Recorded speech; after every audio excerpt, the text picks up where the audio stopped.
Hello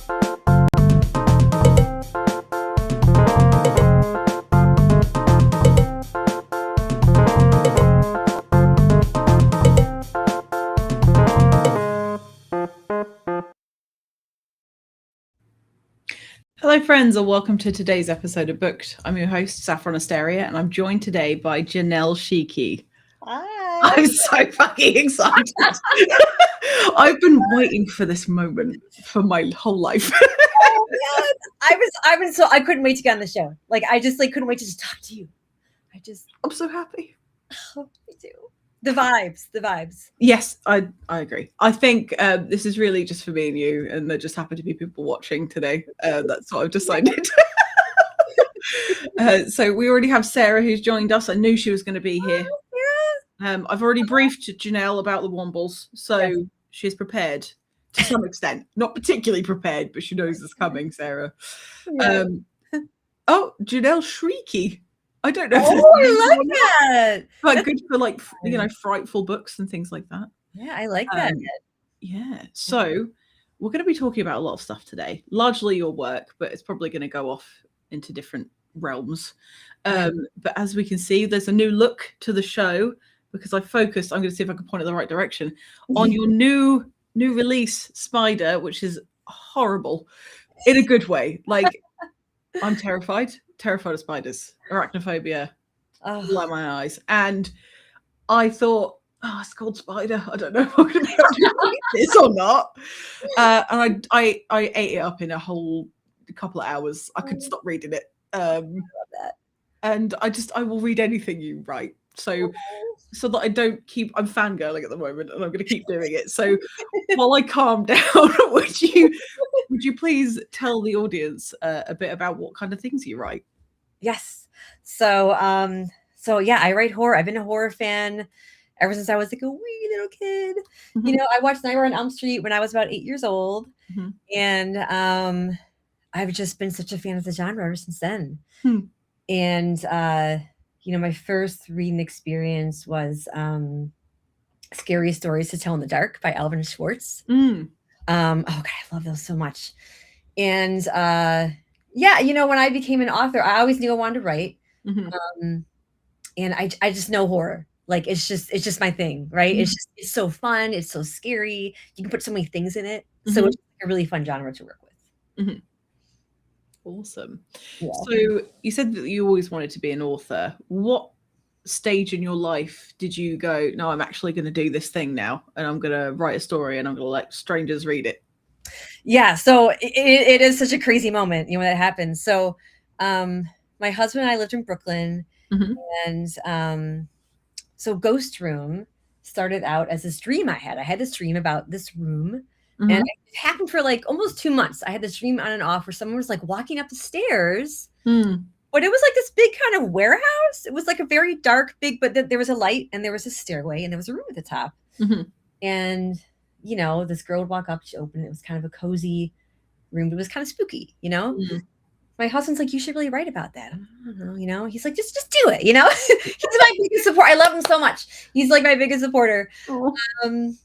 And I was like, okay, I'll just do it. So started writing Ghost Room. Fast forward 10 years, mm-hmm. I've been working on it. I was so scared to finish it. Wow. And I was like, God. So I just okay. So by that time, I published it in 2023. By mm-hmm. that time, self-publishing was becoming much more available. Mm-hmm. And I was just like, I'm just going to do it, but I was so scared because, it's when you write books, they're your babies, any art, and I was so scared to release it. But then after I did, I'm like, oh God, so after I did it and then started to, go on social media and connect with people, it's such a high, just mm-hmm. be able to connect with fans and people and talk about horror and talk about your writing. It's mm-hmm. just so awesome. So, Ghost Room was the one that started it all. And then I think this is the case with many authors where after you write your first book, it's just you just got to keep going. For sure. Yeah. I mean, I suppose once you get the momentum up and the logistics of publishing something, then you already have that knowledge. Whereas when you're first doing it and it's the initial stages, you have to do so much learning and so much mistake making and all the stress and the money and all that sort of stuff. But I suppose writing anything, and I've said this tons of times before, probably every episode, letting people read your work is probably one of the most vulnerable things you can do. It's on your brain. That's where all the scary stuff is, and the sad stuff, and the weird stuff. A lot of mine still stays in there, believe it or not. And you let people look at it. And then there are sites where they'll say whether or not they liked it, which I find peculiar. So it's like a really ballsy thing to do. Yeah. For sure. Oh, yeah. And I remember Ghost Room when I started getting like, you know, my first bad review, and I got so sad. I got so upset, you know.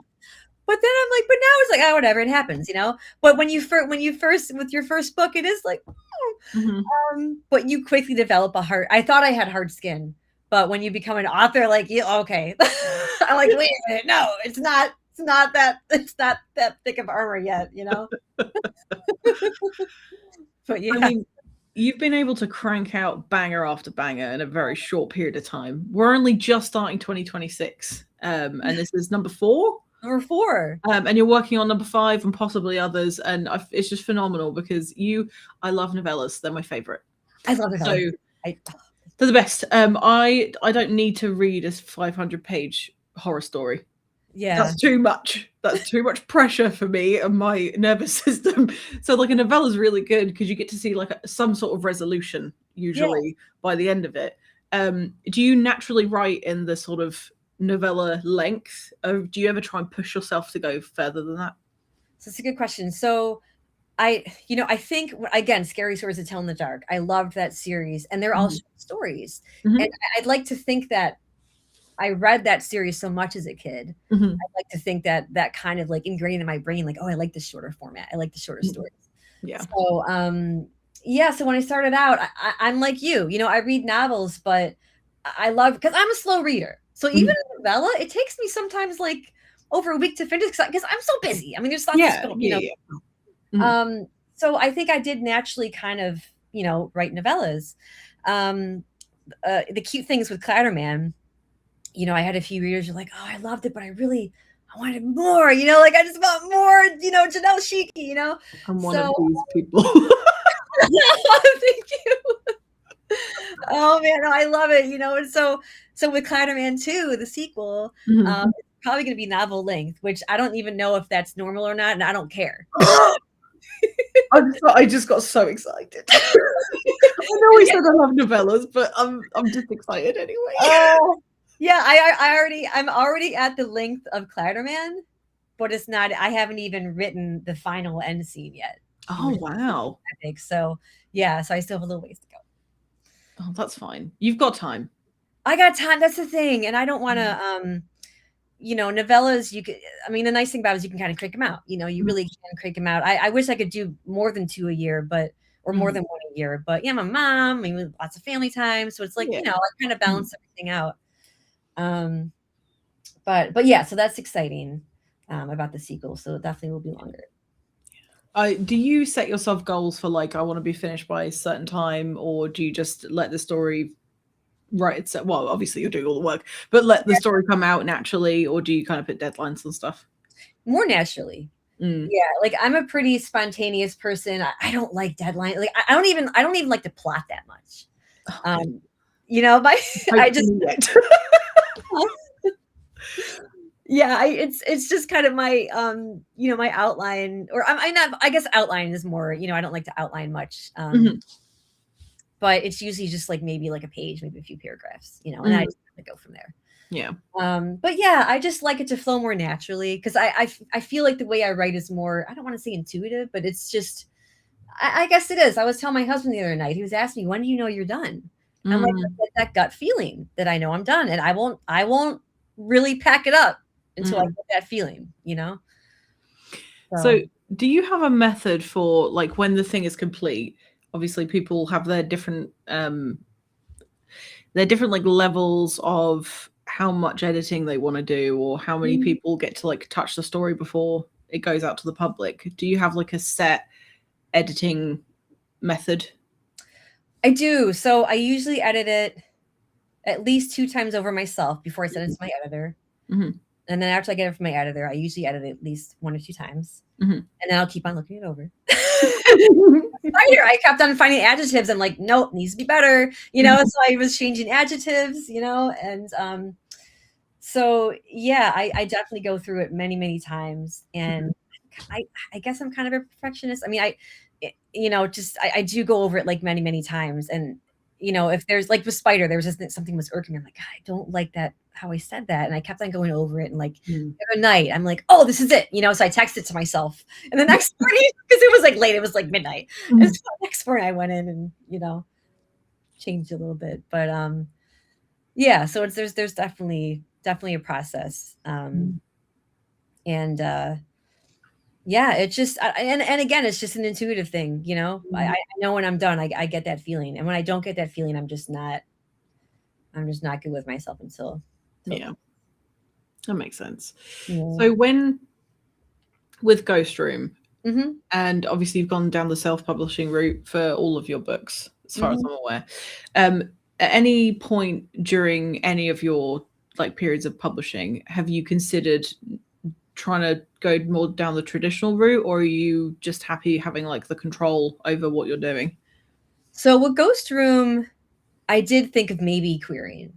Then I really thought about it. I'm like, okay, so a lot of, I don't want to, a lot of the books I read, the trade published books, a lot of them seem to follow a similar formula, and I'm just, no, I don't want that. And not all of them, but and I'm like, so I kind of took that into mind. And then I thought about how, wait a minute, when it goes to a publisher, sure, you can maybe get really big and that's great, but you do lose a lot of, like you said, like, being able to do it yourself and losing the control over your art. So I love designing the covers myself. I take a lot of pride in my covers. I really work a long time on them and go back and forth. I love horror art. I just love, I just love it. So, yeah, so I'm just like, you know what? I'm just going to continue self-publishing. And when I got really a lot more active on social media and started talking to other authors about self-publishing and hearing, how they were just going to stick with it. And I'm like, okay, I'm just going to stay the course. And I'm so happy I did, because I have my own brand. I don't have, anyone else representing me. I represent myself, which is great, and you're doing very well with it. Oh, thank you. I was looking at how many reviews you have. I was like, Jesus Christ. So impressive. But I think your method of, because you seem to have a method in terms of your releases. And I don't know if it's just because I've noticed from the last 2, and thank you for letting me be an ARC reader. Oh yeah, no, very exciting. It feels like an exclusive club where I get to read it, and everyone's like, "Oh, I can't wait for this book to come out," and I'm like, "Oh, I've read it already." But you seem to have good tactics are not the right word, but I can't think of another way of saying it. Yeah. Yeah, you seem to have this like set path that you go down, and it goes very well. And you do a very good job of like getting the right people to hype it up. Yeah. So that when it comes to release day, I mean, you've already got a ton of reviews and lots of sales and things like that. And it seems to be a really good combination of a lot of things, because you have like a very like friendly disposition. You're very kind to everybody, and you've got all the right people sort of shouting about it, and your covers are so eye-catching. They would make excellent movie posters, or just like posters on people's walls. And I think you've just got a very, very good formula. Is that something that you've like learned throughout this period of time? Okay, I was hoping you were going to say, oh, wing it. No, but here's the funny thing. It's kind of like the duck, when the duck's in the water and you see the duck. I'm like just the madhouse behind the scenes, because it's just, there's so much planning. There's so much that goes behind the scenes in these books, but I only tweet things, or, post on Instagram, whatever, on social media. I only put out posts like, they're pretty solid, and they're short and sweet. And I make sure to like, just cover the basics. I don't want to put too much out and drown people in news, because I don't want to like post my book like I just want to keep it like nice and sweet and short. Okay, this is happening now. And I'm sure you noticed. I mean, I was talking about the release date last year. Yeah. Oh, so when you said plants, okay. So there are some, I did tell myself last year it's going to be March 10th. I think I even said that in November. My husband's like, sure. I'm like, yes. It gives me enough time. But then when I have it, that does help me kind of like, do what I need to do to reach that date? Because when I say the date, it's going to be that date. Like, I'm not going to let people down, and I'm going to hold myself to it.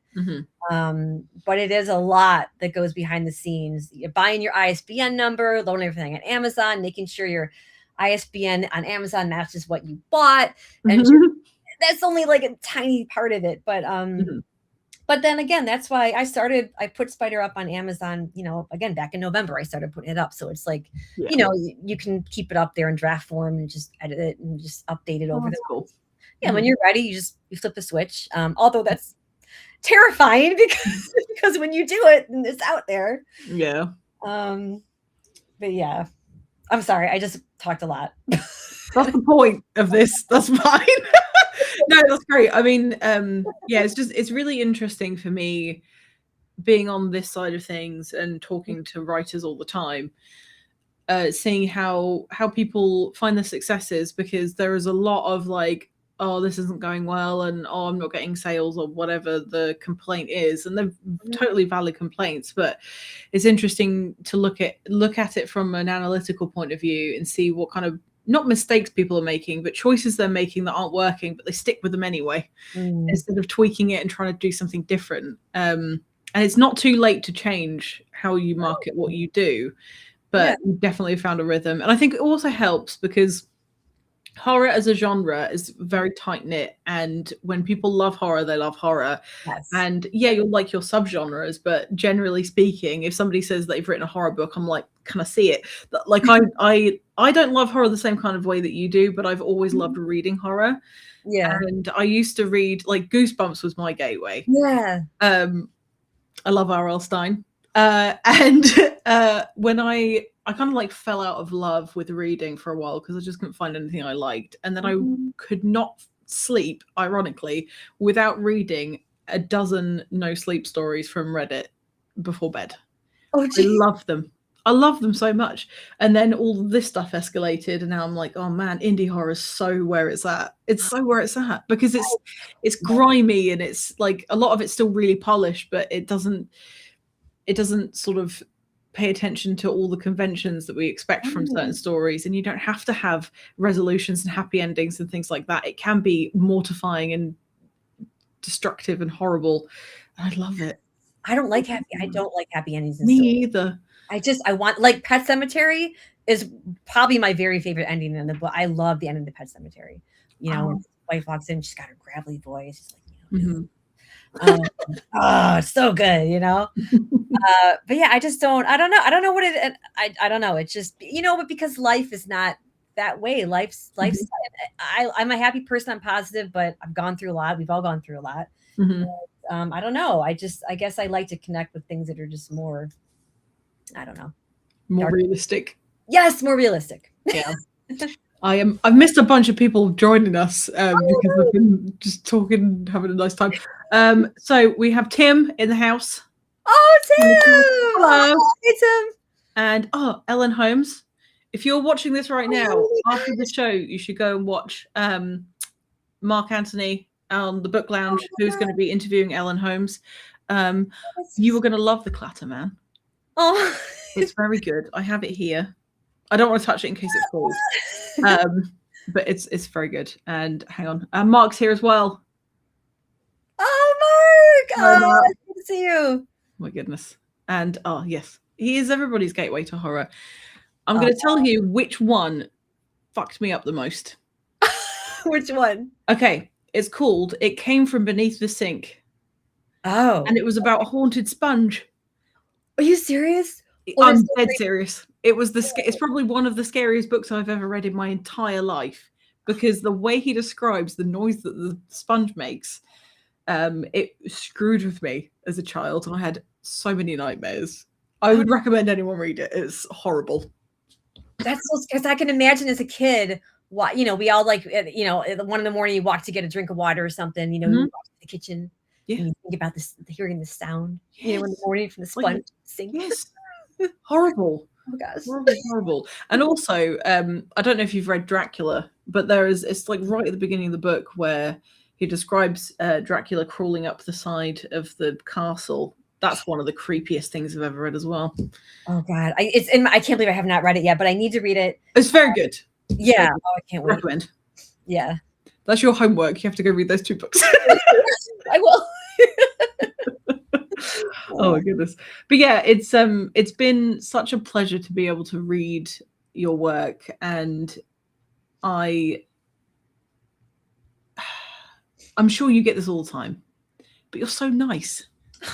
Like, you're so lovely, and it's the lovely ones you have to watch out for. They're the ones that have the darkest stories in them. I was gonna say, like, I was not like one of the popular kids. I was kind of in the corner with my horror friends. We're watching all the crazy stuff. I was like, why are you watching it? Because it's cool, you know? But yeah, I was the one with the big imagination, you know, having, you know, just doing dark stories and just thinking of like cool things and creative things. And, but yeah, I was definitely the quiet one. I was not really, it's not that, yeah, not that social back in the day, but I was always very nice, you know, but, I'm from Ohio, you know? Well, that explains it. Everyone said, you got that Midwest thing about you. I'm like, yeah, you know. Yeah. But it's nice to be nice. I think I don't know if you find this, but writing and reading horror or watching horror, I think there's this, for people that don't like things like that, there's this expectation that like there's something wrong with you, or that you really like sick stuff because you're gonna go torture animals or whatever the thing is. But actually it's just incredibly cathartic, because if you watch something where there's like some justice involved, or if you see somebody surviving something really difficult, or just appreciating like the effects or the use of language and things like that, most people that like horror aren't weird. No. And when you say final girl, like I love, you know, right? I mean, I love the final girl trope, you know. And I think that is one thing I was identified with. I thought it was so cool. We got the kick-ass girl kind of like surviving and doing her thing. And yeah, it's very deep, and it's like, it's really complex. It's a complex genre. You can do a lot with it, you know. Yeah. So yeah, and honestly, horror fans are like some of the nicest people. They really are. We just want to have a good time and just like talk about horror and just like, you know, just have fun. So yeah. I don't think I've ever had beef with anyone that's like big into the horror genre. Yeah. I'm not going to name the genres that do have issues, but you know who you are. You know who you are. So I have a fun question for you. Okay. So it's going to be very hard because I know your books are like your kids.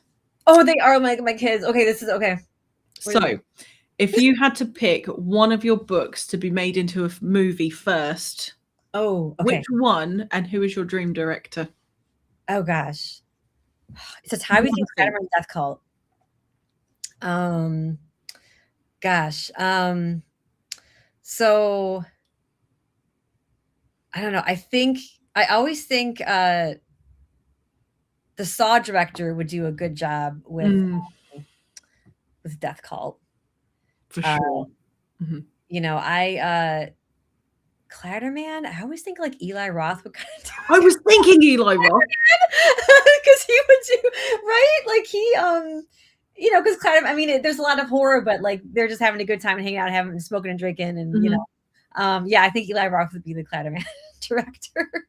I was thinking exactly the same thing. Yeah, that's hilarious. I first came across this dude when he played the Bear Jew in Glorious Bastards. He was fantastic. And then I found out didn't he direct like Hostel, and yeah, that guy has got some ideas in his mind. My god, he does. Oh, he's great. I love Thanksgiving. He has, I don't know if you've watched Thanksgiving. No, I haven't. He's got this scene with a cat. It's like the best scene. So he talked about how there's this, you know, there's this cat in Thanksgiving. He's like, this is how animals should be treated in the movies. And it's there's a killer on the loose and you're scared of the cat. I don't want to give anything away, but the cat's okay, you know? And he's like, this is how I treat animals in my horror movies. Oh, that's nice. Yeah. But the funny thing though, isn't it funny that we can watch like a ton of people just get off, but like with the animals, like, no. They didn't ask for this. They didn't ask for this, they're just, yeah. I feel like humans get themselves caught up in all sorts of mischief, but cats, they're just trying to do their thing. Just doing their thing. They're just little purrs and just, they want the food of their pets and just want to hang out. Yeah. Exactly. So do you carve out writing time, or do you just pick your moments when you can get a chance? Lately it's just been, it's funny because last year I was able to carve it out more. This year it's been a little harder.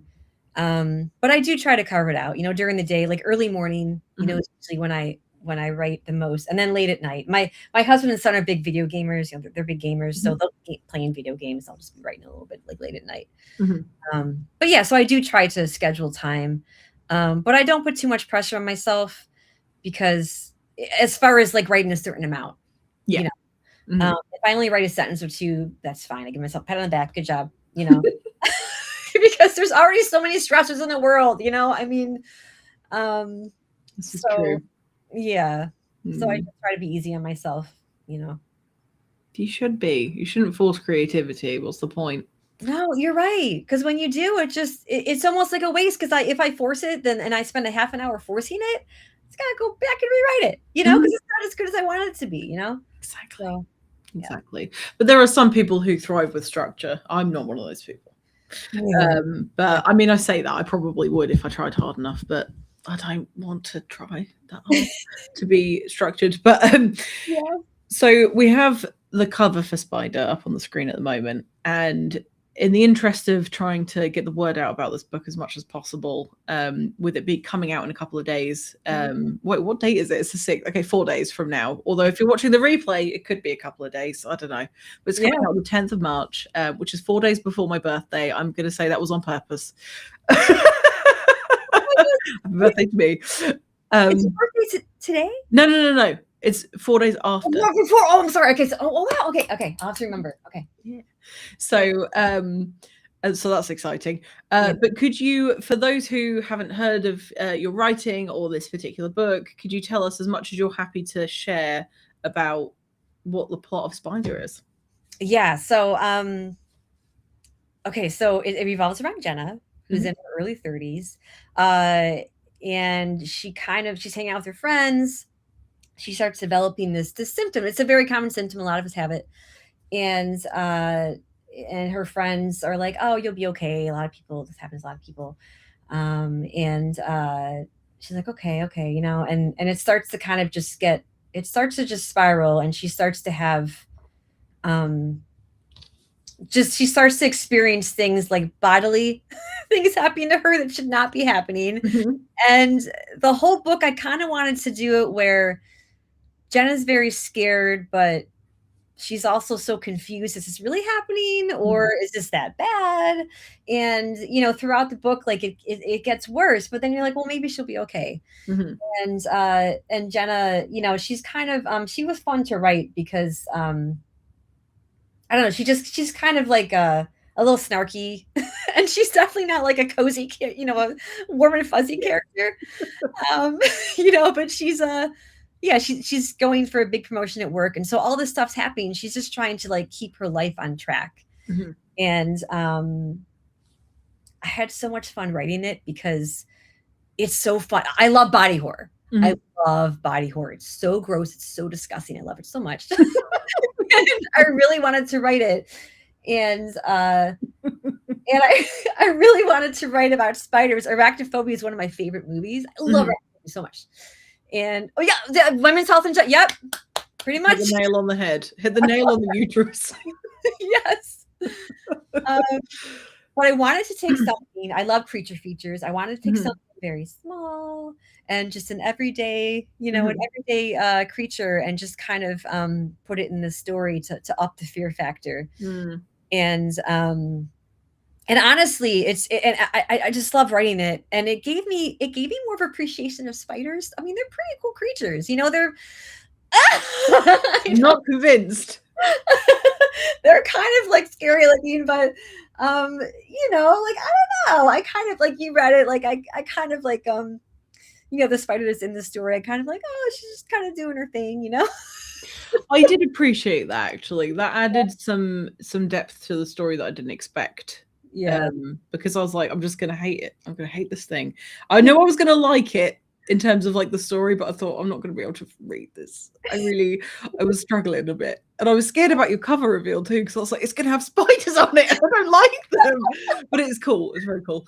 So yeah, you've got a couple of different like points of view in this story, which I love multiple points of view. They're my favorite. And I'm not going to say what it is. I'm going to be very, very careful about how I say this because I don't want to spoil anything.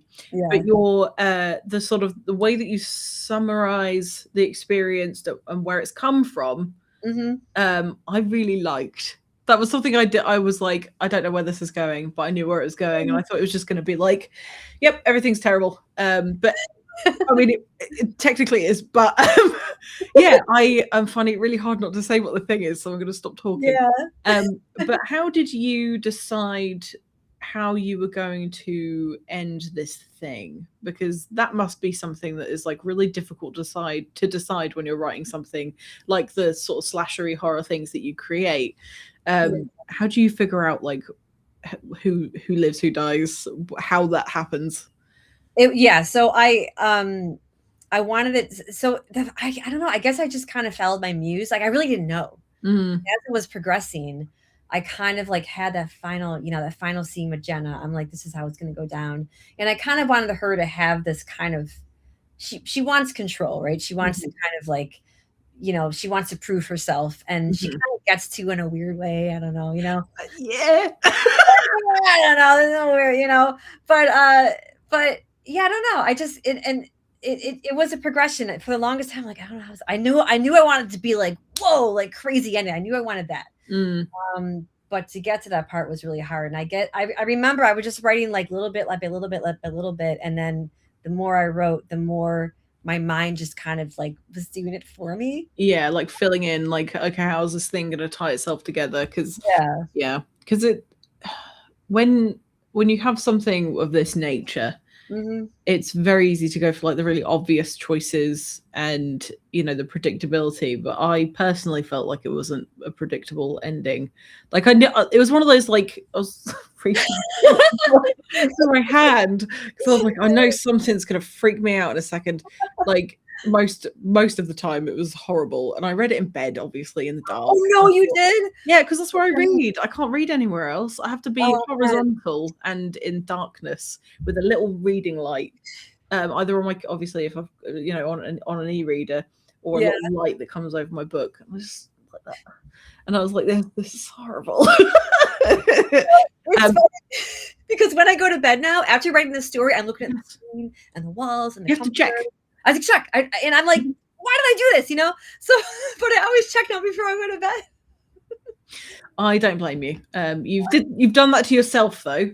I've done it to myself. You've got this much sympathy from me, a little bit, because I also am scared. But Kieran, it's really good. Again, I get like ridiculously flappy. Like when I see spiders, I hate them so much, and I think it's the way they move. I'm going to call my dad out a little bit. He's scared of spiders. And growing up seeing one of the coolest people I know leap onto a chair and scream very high pitched whenever he saw a spider, that rubs off on a child, and then you learn to be scared of those things. So I blame you, Dad, by the way. But yeah, no, it's if you like being scared, and you're scared of spiders, then it's a good choice. Yeah. I try to put some real events in there, some real experiences and stuff and I try to make Jenna's experience relatable too, because some of the things she thinks or she says that I think sometimes too is I'm like, okay, she's gonna think this too. But yeah, I think definitely around the like working environment that she has and how she fits into more, it's like a very corporate sort of situation that she's in, and I found that to be quite relatable, because it can be really challenging to be in that kind of field and want to prove yourself. And when people are trying to get ahead in life, then they kind of ignore their bodies a little bit and they go, no, I'm fine, I can still work, I can do this thing. So that was very realistic for me, because I was like, I probably maybe wouldn't have done exactly what she did, but I would have considered it. Yeah. Especially with this healthcare system. Anyway, yeah, so this is gross. But yeah, very good. So why did you choose this as a particular subject? Because you've got very, very different subjects for each of your books. So that doesn't surprise me. But yeah, why spiders? I'm trying to think. So it was the thing. So in the afterward I mentioned it. So I had this experience where I thought there was a spider doing something, and I kind of like was like, oh my God, you know what, it scared me. And I was like, I gotta write it. I have to write it, you know, and that's where it first came from. And it was like yeah, I don't know. It was such a scary, horrifying thought to me that I needed to write it, because if it's scary to me, it's going to be scary to readers, and that's what I want. You know? Yeah, so. I get that. But it was really, you know, it was yeah. So I kind of had it from this experience that I went through, and as soon as I don't know, as soon as I latched onto the spider idea, I was so excited because they're just cool. I mean, I just find them amazing that there's these tiny little creatures, and they're just doing their thing. They just happen to have these crazy legs, you know, and they're just walking around, and they do walk. I mean, the way they skitter sometimes is just like terrifying. It's like, why do they walk like that? Hydraulics.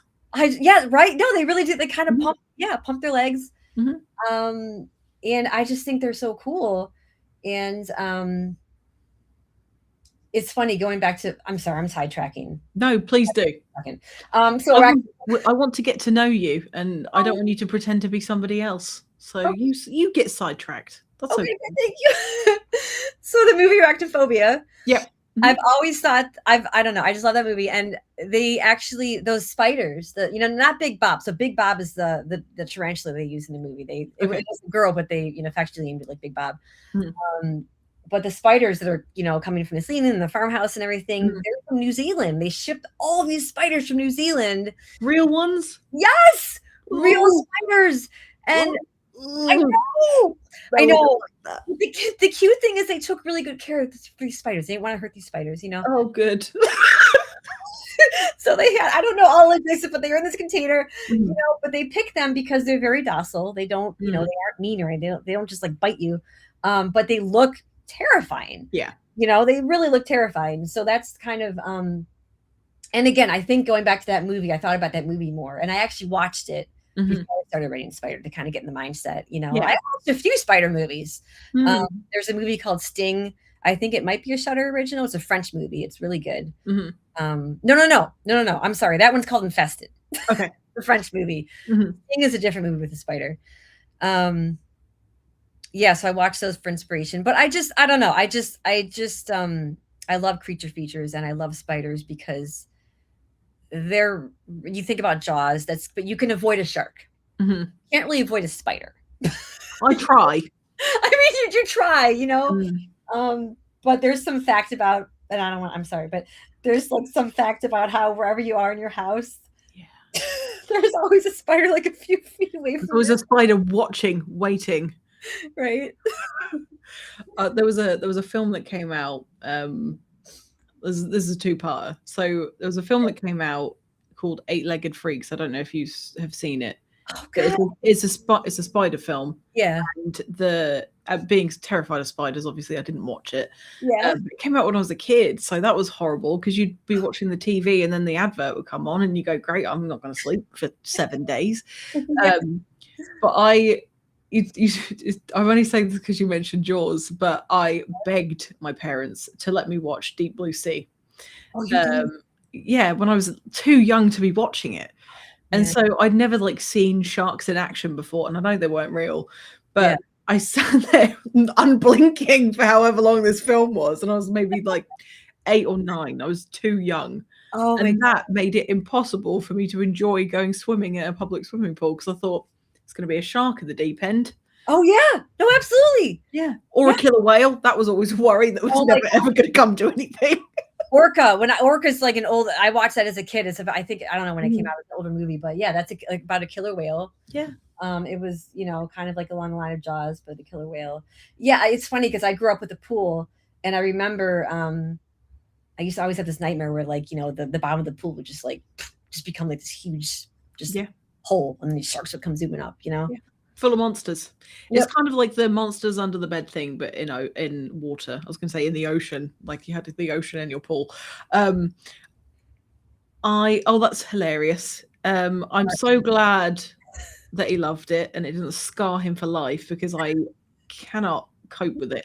I love watching shark documentaries though. Oh, you do? Shark Week.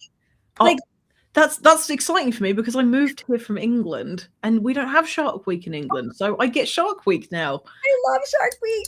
I usually just use that as a euphemism for menstruation, but now I can actually watch shark documentaries. No, I love it. I love them. I watched this documentary, and I'm going to paraphrase the whole thing because I can't remember facts or data very easily. But I watched a documentary about sharks when I was maybe 15.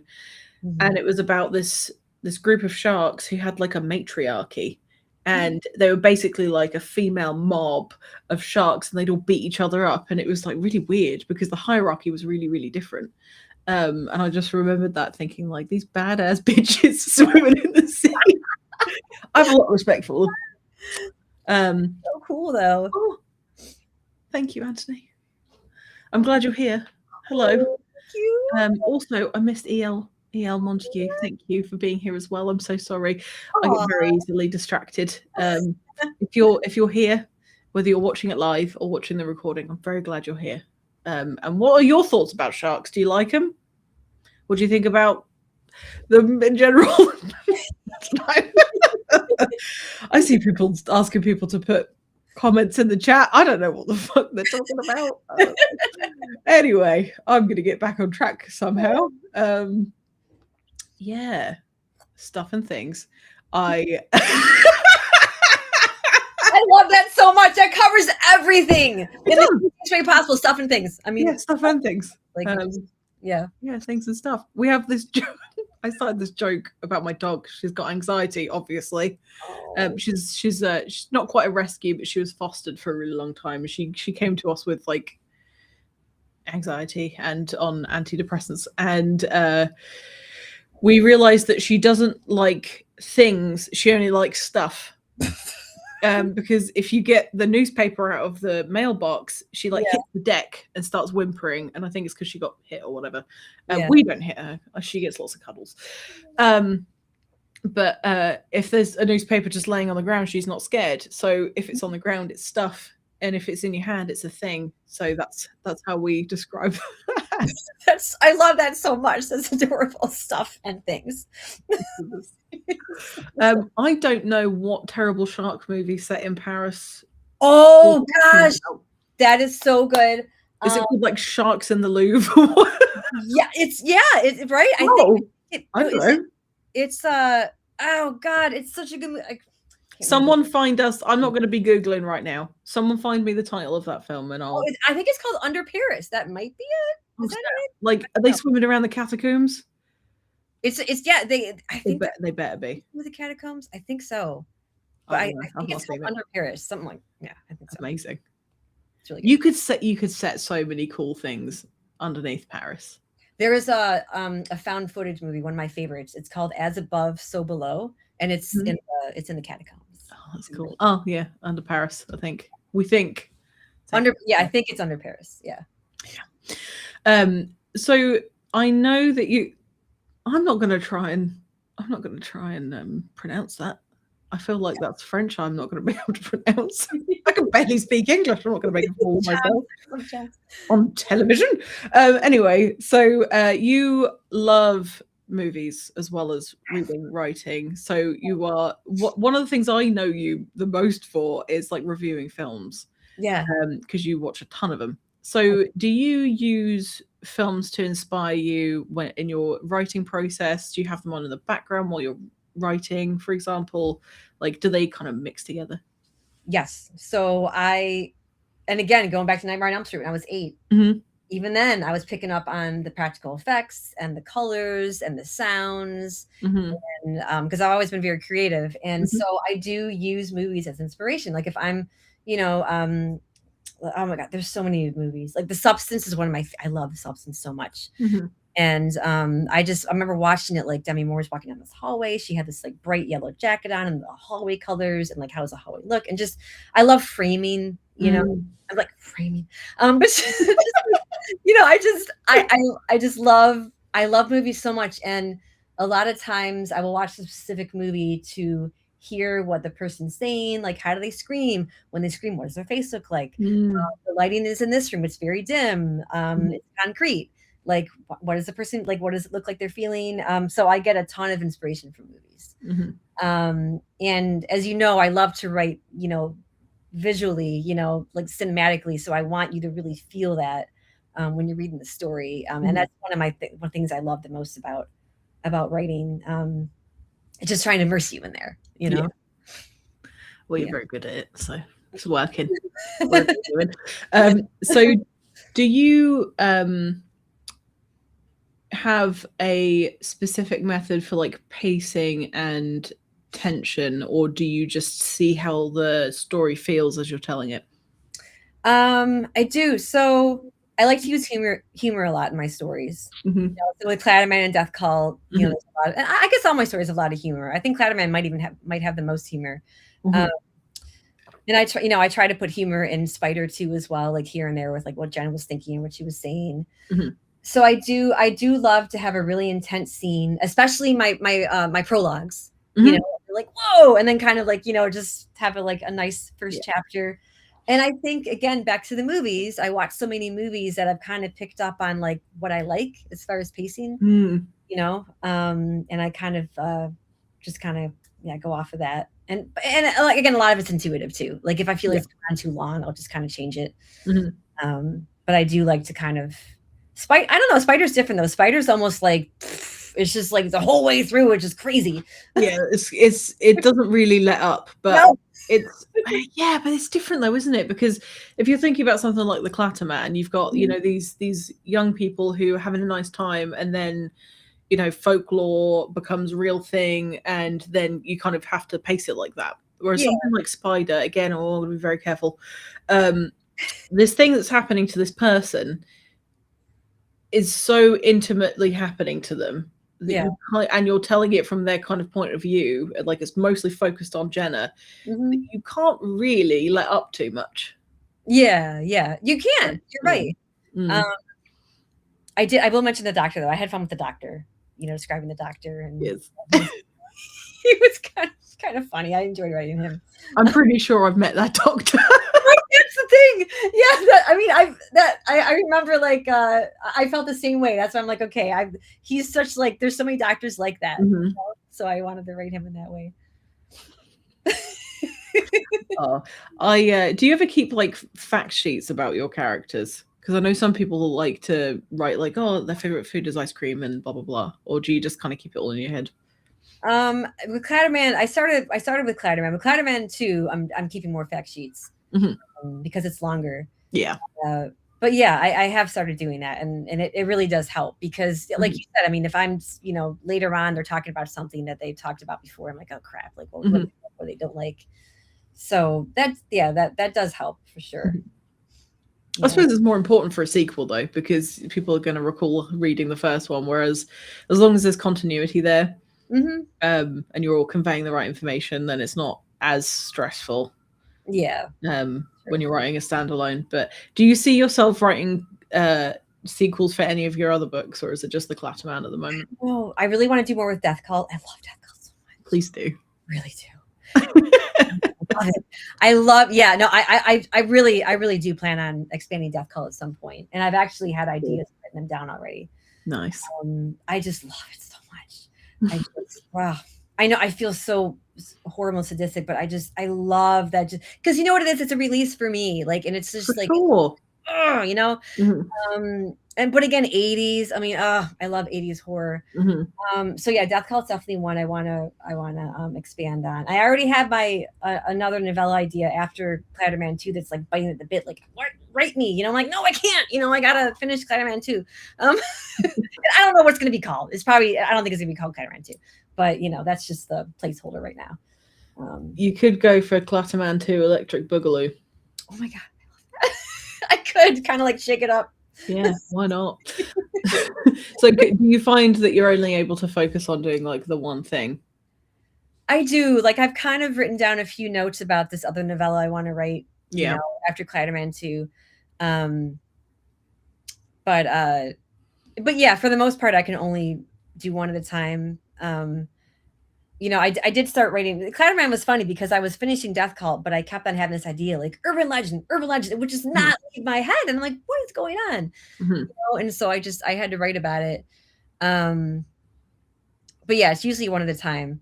And with Spider, so Spider was so it was very personal because my brother, you know, had cancer for 2 years.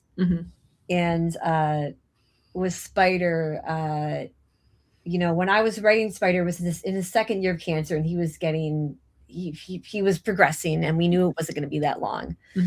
And so I think a lot of what happens in Spider, it's so funny because Josh from Already Overbooked, you know, we all love Josh. So he did he said something in his review of Spider where it's about you losing control over your body, you know, and that's what was happening to Brian.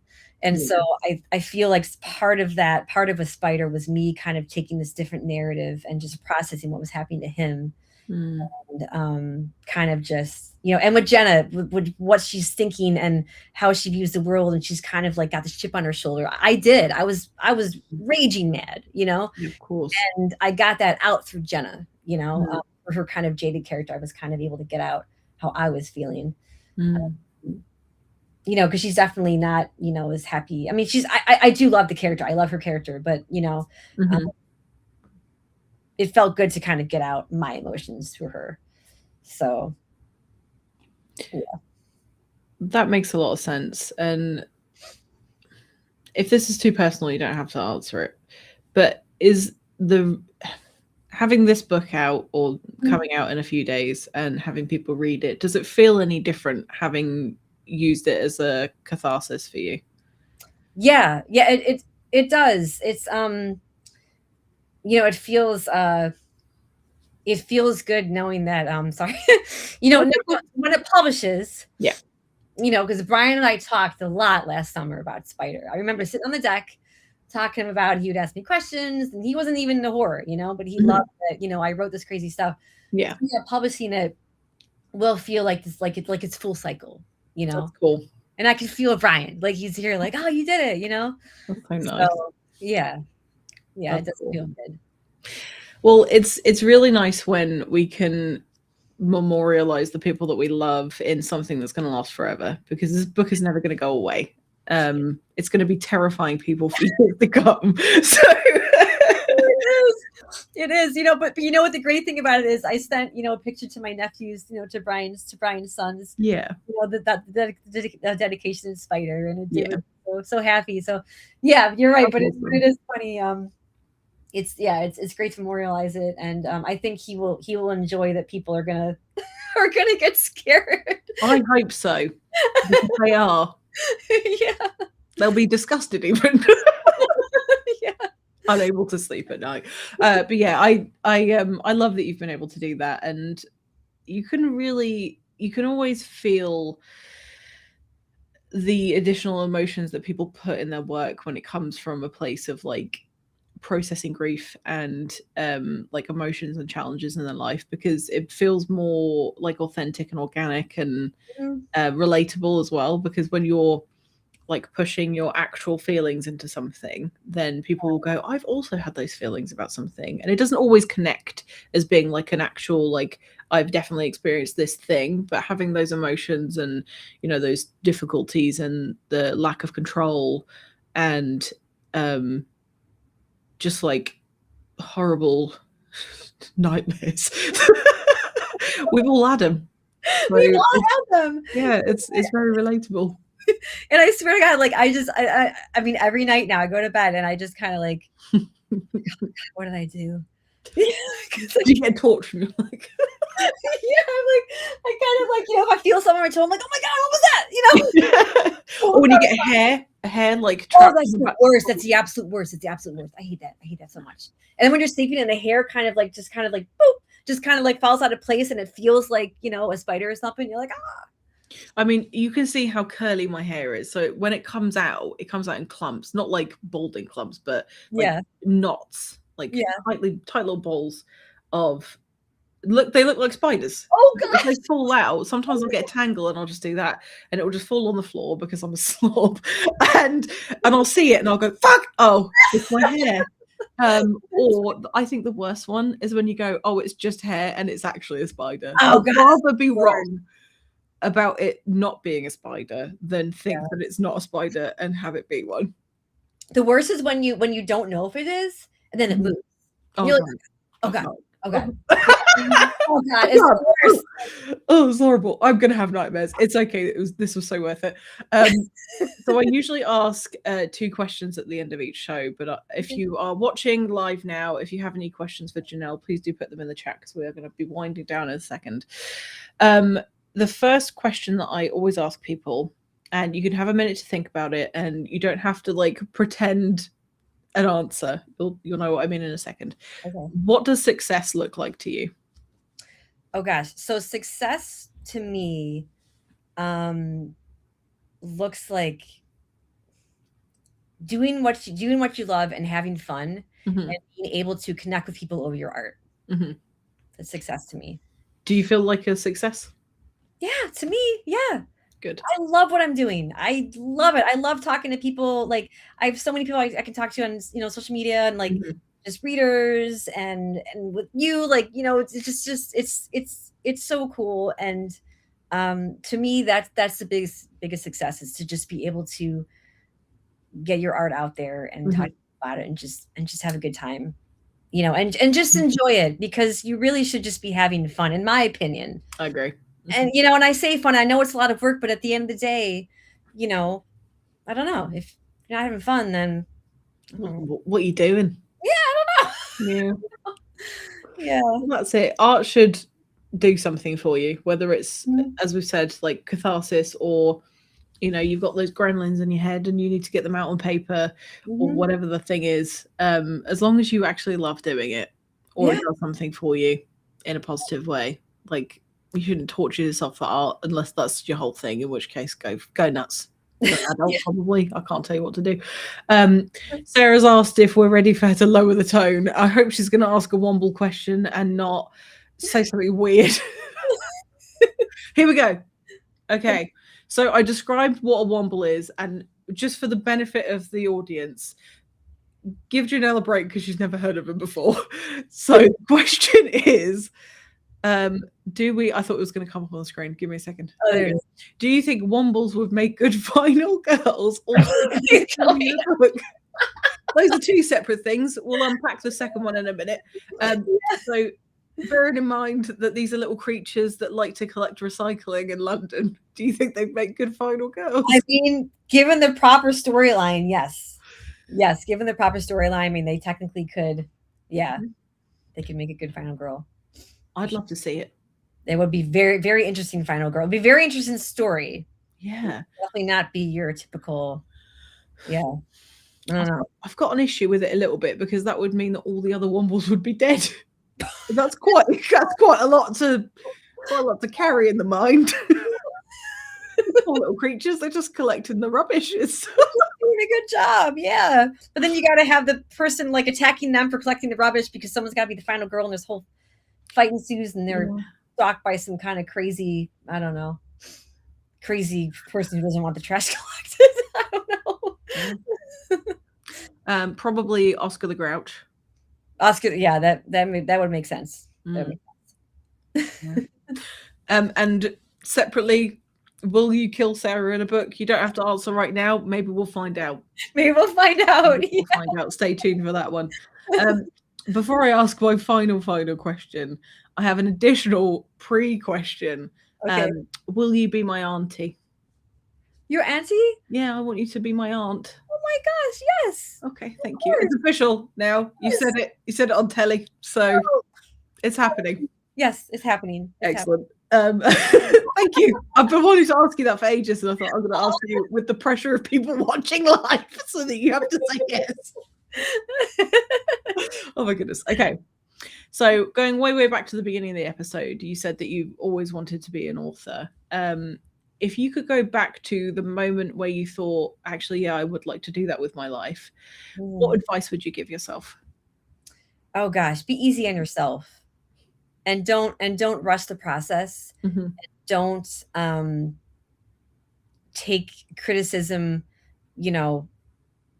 Everyone gets horrible reviews, and don't take that to heart, because it is what it is, Yeah. and just have fun and write what you love.